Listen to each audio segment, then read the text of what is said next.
If you're listening to this episode, I bet you're wondering what behaviors you're doing that keep you from getting your needs met and ending up in situationship after situationship. I got you.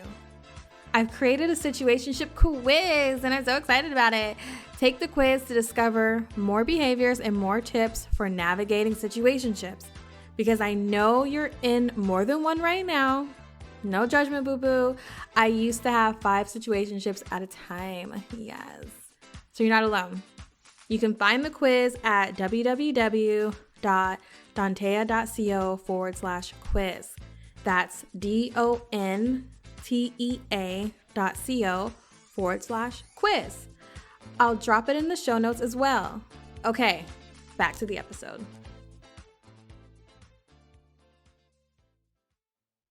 It's really hard to go from, wait, I'm supposed to adjust myself to fit the vibe of who's in front of me, what's happening around me, where I'm trying to go, to like, oh, wait, you're saying I'm supposed to show up as me? What? Hey, loves. My name is Dontea, and I'm your fave self-worth therapist and coach. And this is my show, Situationship. This show is about getting out of toxic situationships that go beyond partners to family and friends and everything in between, to living a life of joy and self-worth. Okay, let's get into it.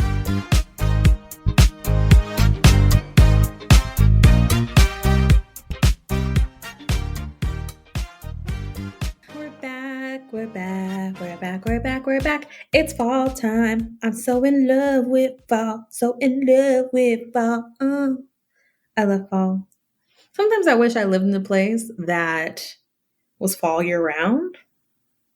Then I'm like, I don't know if I want to live in a place that's fall year round. I don't always want to have to wear a sweater.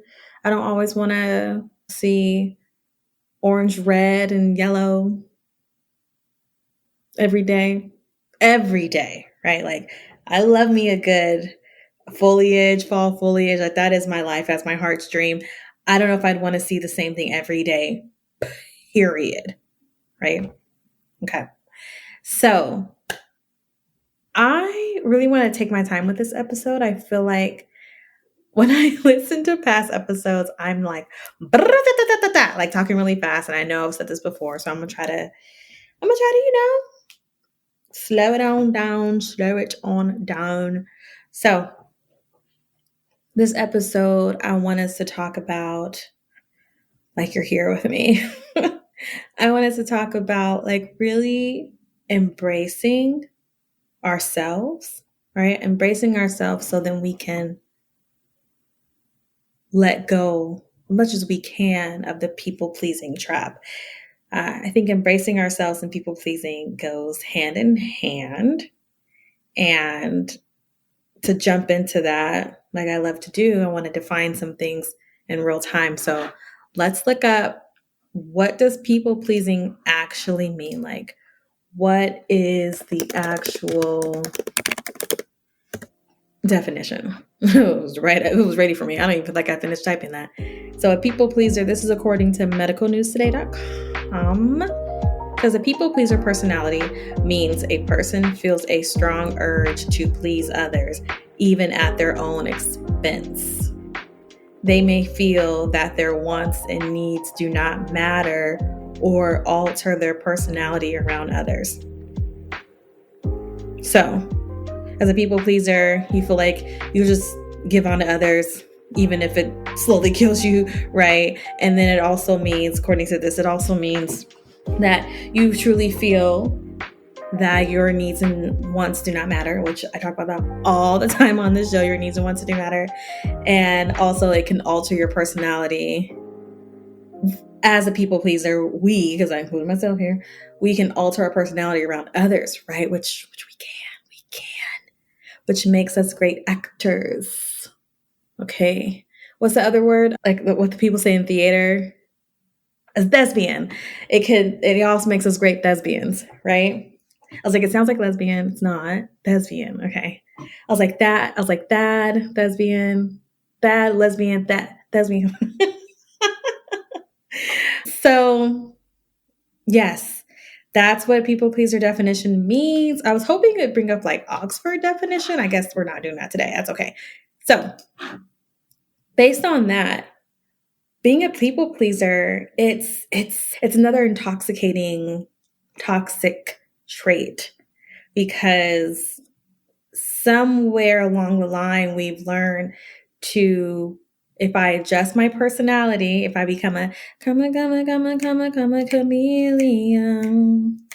you come and go. Man, if I was alive during that time, I think I'd be a total Boy George fan. Like, I'd be like, I've never seen anyone that looks like this person, and I'm all for it. So, anyways, but yeah, we become chameleons and we do not see anything wrong with it, right? We truly believe like everyone else is adjusting themselves. Like you're supposed to match the energy of the room. You're supposed to match the cadence and the way someone speaks and talks so you can be accepted, right? So you won't be looked at as a disease, a virus, you know what I mean? So it's really hard to go from, wait, I'm supposed to adjust myself to fit the vibe of who's in front of me, what's happening around me, where I'm trying to go, to like, oh, wait, you're saying I'm supposed to show up as me?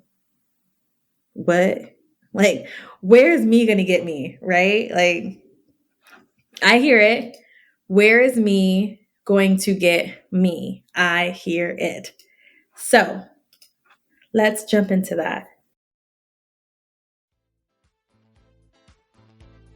If you're listening to this episode, I bet you're wondering what behaviors you're doing that keep you from getting your needs met and ending up in situationship after situationship. I got you. I've created a situationship quiz and I'm so excited about it.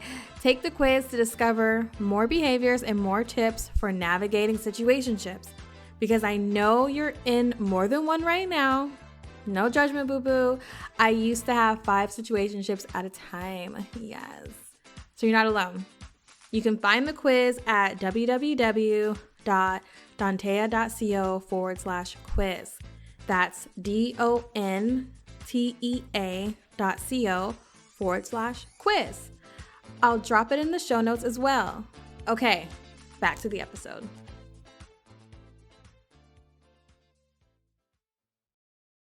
So the ways that I have challenged against people pleasing, right, is maybe like a lot of you. I got to a point where I felt just constantly tired of like holding myself back. It didn't feel like holding myself back at that time though. It felt like, oh, in this crowd, I need to be more hee hee ha ha, right? In this crowd, I need to be more subdued. In this crowd, I need to be more agreeable. In this crowd, I need to be, oh gosh, like gossipy, you know?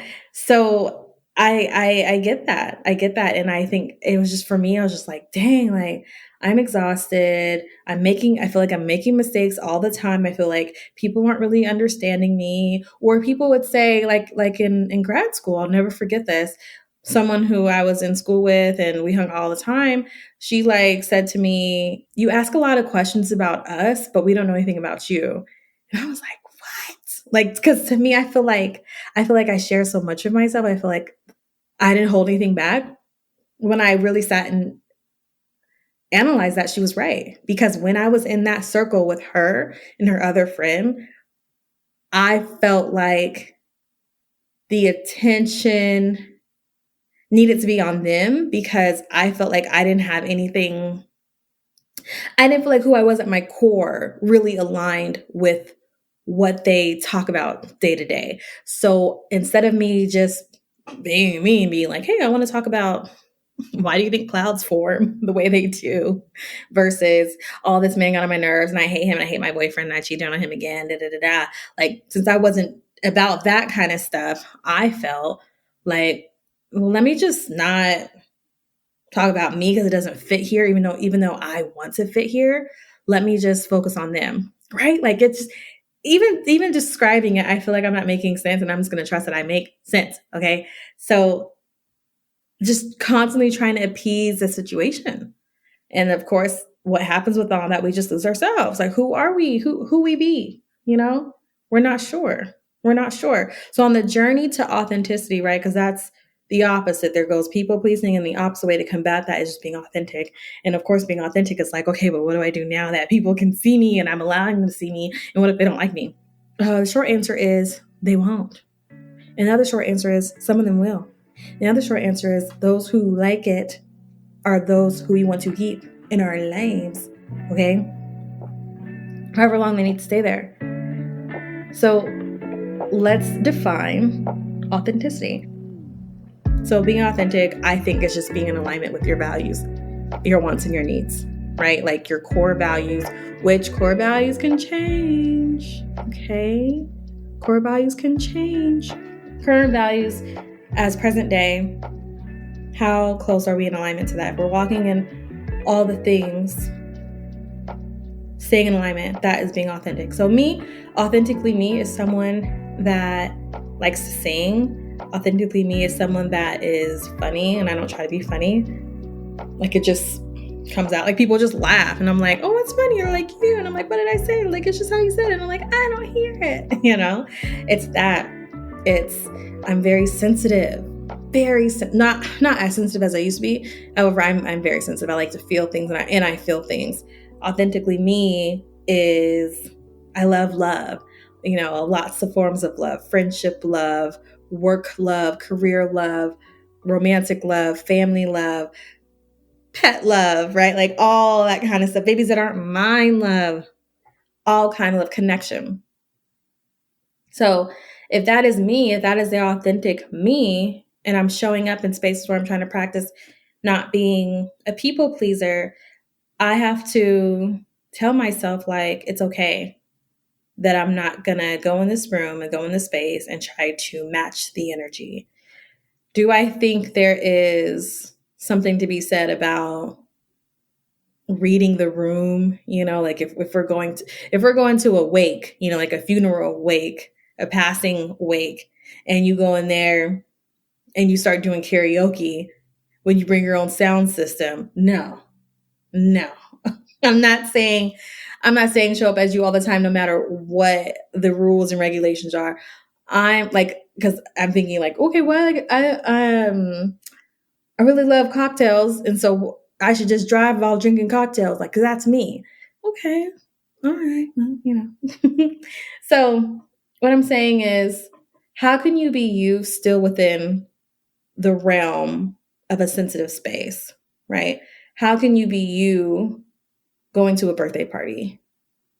Maybe you really want to dress up, and you're not sure if by you dressing up is going to be outside of the dress code, like it's going to be like quote unquote too much. And I say, if you want to wear a flashy dress to someone's birthday because you haven't been out in a long time, or you just really like to dress up regardless of the occasion, I say do that. Finding your way to be authentic. Going back to myself with a group of friends in grad school, with those two individuals in particular in grad school, if I was showing up as authentically me, I would have just still said the things that are on my mind and see where it took me. It may have taken us on that journey and we could have explored. It also may have taken us to a place where we're like, what? No, don't talk about that or whatever. Like, we don't know. The point is, we have to show up for ourselves, because we do, us as people pleasers, we do such a great job at making sure everyone else is okay. Because if everyone else is okay, that means I can be okay. Yet, how can I really be okay if I'm constantly worried and thinking about what's going on with you, and what do you need, and what more do you need, and what less do you need? Are you comfortable? Are you uncomfortable? How can I make you more comfortable? Right? I think the biggest thing that gets lost when we try to be authentically us is just knowing the importance of self-acceptance. Right? Because as a people pleaser, we're looking for validation from others. We're looking for acceptance from others. We're looking for the stamp of good enough, you belong, right? And self-acceptance of yourself. My little sister does a really great job at this. She's someone that goes to the beat of her own drum. Very much so. And she accepts that. There are things that she does that I wish I embodied when I was in middle school. She's not in middle school. She's an adult now. I wish I showed up as her in middle school. I was so worried about fitting in. And my little sister, like,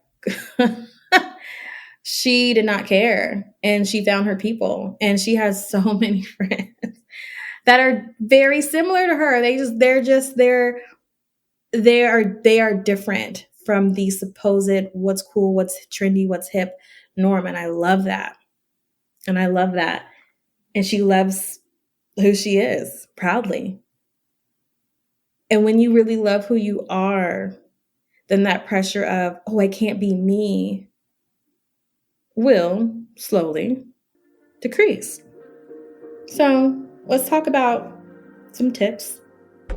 And I think like a small tip you can do for yourself is really just thinking about like, who am I, right? And when you go to the who am I, think about your core values.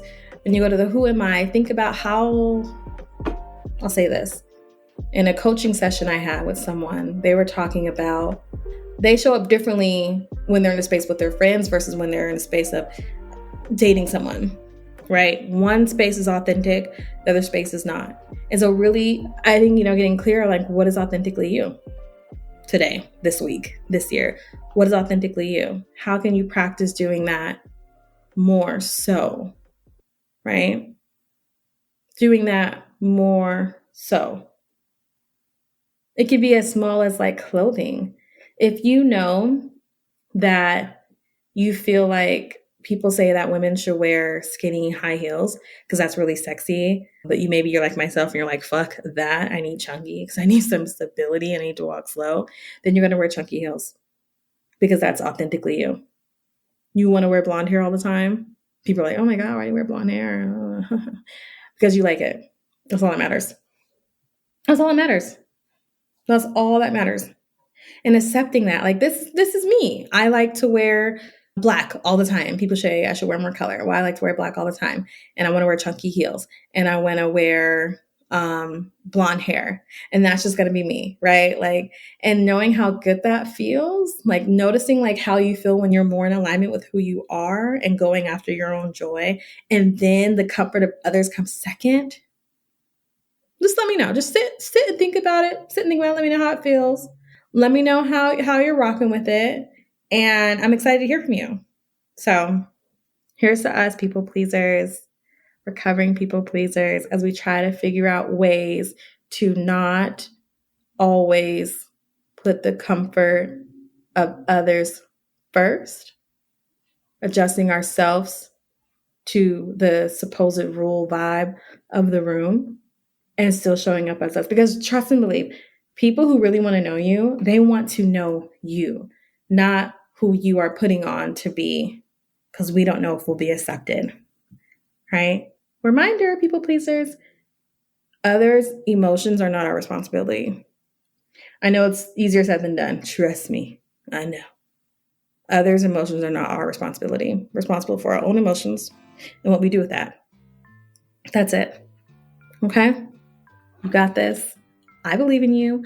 Like always, keep positivity, keep encouragement throughout yourself as you're figuring this stuff out, right? Because this is our path on our journey to self-discovery, which is forever going. Okay, until next time, bye.